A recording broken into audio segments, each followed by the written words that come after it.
Buster Olney was on the program a couple of days ago, and he said that there's a surprise team. I don't think he phrased it that way or framed it that way, but he was talking about the usual suspects who would be interested in Shohei Ohtani. And then he goes, here's a team to keep an eye on.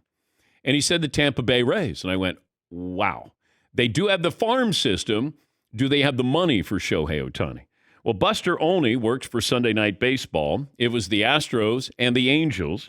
And here's Buster Olney talking to the Angels manager, Phil Nevin, during the game. The industry filled with all kinds of speculation, questions about whether or not the Angels will trade Ohtani before the deadline. What have your conversations with him been about when you've discussed that? Really, with him, it hasn't come up. It's all business. We're focused on winning baseball games right now and getting back to where we were a couple weeks ago, and hopefully those rumors go away again. Okay, those rumors aren't going away, Phil. Not anytime soon. And I give Buster credit. You're a reporter. Not the best optimum time to get Phil Nevin to answer that. Almost has to be in a situation where there's a few other people asking questions about it. And then maybe you get a little bit of an opening there, and then you could get him to discuss it. But he's got about 15 seconds to answer that. He's watching the game. And, all right, let me get rid of this question. Buster's asking it. We want to know an answer. I didn't think Phil Nevin was going to give us anything, and he certainly didn't. John Morosi, who covers the game, I think John's with MLB Network, Todd, is that right? Okay. He says, the Angels are now in a listening mode with Shohei Ohtani trade inquiries, sources say. As I reported in this MLB Network segment, suitors must be prepared to offer multiple top 100 type prospects to begin the conversation. Okay, I don't know what they're in a listening mode. Are they in a trading mode is what I want to know. Yeah, I would listen. Of course I would listen. But am I going to act upon this? It sounds juicier than what it is. They're in a listening mode with Shohei Ohtani trade inquiries. Well, you wouldn't be doing your due diligence if you didn't listen. All right. Somebody going to offer me something crazy here? What are the opportunities now can you act upon this? What's this mean? Bring me your trade proposals here? Or we're going to engage with you? So I'm not sure you're in a listening mode. Okay. I'm sure you've been in a listening mode. At least you should have been. And this is where you have to look at farm systems. Tampa Bay has a great farm system. Dodgers, great farm system. How's San Francisco's farm system? How are the Padres or the Yankees or whoever else you want to throw in? The Rangers. Rangers got a good farm system. But you got to have a farm system, and you have to have the money. How many teams have that? Because we're talking about, and I was wondering about this. I know Artie Moreno bought the Angels for what, $1 billion? Is that right? Years ago. And they're probably worth $2.5 billion now. Do I want to have are they worth more if you re-sign Shohei Ohtani at $600 million? Or is the franchise worth more if you don't have $600 million tied up in one player? They already got all $400 million tied up in Mike Trout.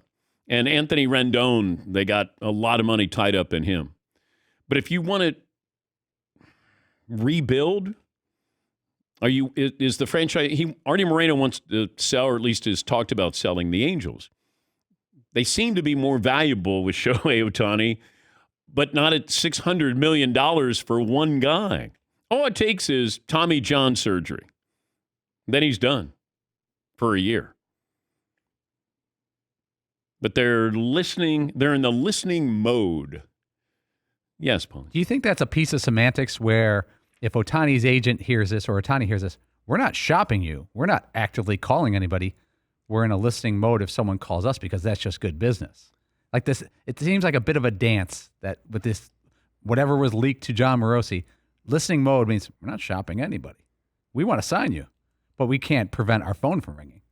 Yeah, you're in a listening mode. Okay, I mean that's fine. You should be. Yes, it would feel a lot more like they wanted to keep him though if they said we're not listening to offers. Ooh. I mean, that's kind of how you say we want to sign you, is by saying we're not listening to offers rather than, yeah, we'd listen. That'd be a lie, though, if they did say that. Because if Shohei Ohtani's agent wants to take him to market, and I'm the Angels, if he said, or his agent has said, we want to go to market here. Okay, if you want to go to market, then we have to entertain the idea of trading him. If you're going to put us in that situation, we want to keep him here, but we have to be fiscally responsible here. Plus, here's another thing. If you're Ohtani and you're going to be traded for, it's like Carmelo Anthony to a lot lesser degree, but when he wanted out of Denver, got a sign and trade. Well, part of that was he went to the Knicks and then they had to deplete their roster to get him. Whereas LeBron, whenever LeBron leaves, he knows, let's don't do a sign and trade because I don't want you to deplete your roster. I'm trying to win championships here. If you're going to trade Ohtani and Ohtani's going to go to a team and all of a sudden you're wiping out, let's say he went to Tampa Bay and you wipe out your minor league system to get him and then pay him $600 million, he might be right back where he was with the Angels, where maybe your team long-term is not going to be threatening. Now, they're good now, and they're a well-run organization. The Dodgers, you're going to give up your minor league system and probably a couple of players, so you're going to wound your team, and then they got to spend $600 million. Now, the Dodgers do spend money, so they could always try to bring in somebody or a couple of people, as they've shown that they are willing to do that. The Yankees, do they have the farm system? They have the money. And this is something I'll talk to Chris Russo about. He covers baseball for MLB. Yes, Paul. Yeah, based off what you're saying, if you're Ohtani's agent, you'll try to stop a trade. I don't know how much power you have to stop a trade, but let's say hypothetically the Angels and the San Francisco Giants had some type of deal. The Giants can't trade away their whole farm system and good players they have now unless they got an assurance from Ohtani's agent that he's going to sign long-term there. Then you give the full boat for him. So if the agent doesn't want that and wants to make him a free agent, he just says, I can't assure you guys of anything. And that would probably cool off the trade market. And then you get your client pure free agency, and he can join a team and see what they do in the offseason or dictate what they're going to do in the offseason. And I don't know if this is to force Ohtani's hand at all to say, hey, we're going to listen. Like, if you don't give us any assurances, then we're going to listen here. And they keep losing. They're not going to make the playoffs. Trout's not back for a little while. Ohtani did homer again last night. But, at some point you have to draw a line in the sand to say, we're running a business here. Do I want to be known as the owner who traded away Shohei Ohtani? No, but I don't want to be known as the owner who didn't get anything for Shohei Ohtani when he decided to sign with the Dodgers. Yes, Paul. When they do the 10-part 30 for 30, the Angels part of Ohtani's career should be called Ohtani homers and a loss, because that's the most common headline you've seen over the past few years. Ohtani homers, Angels lose.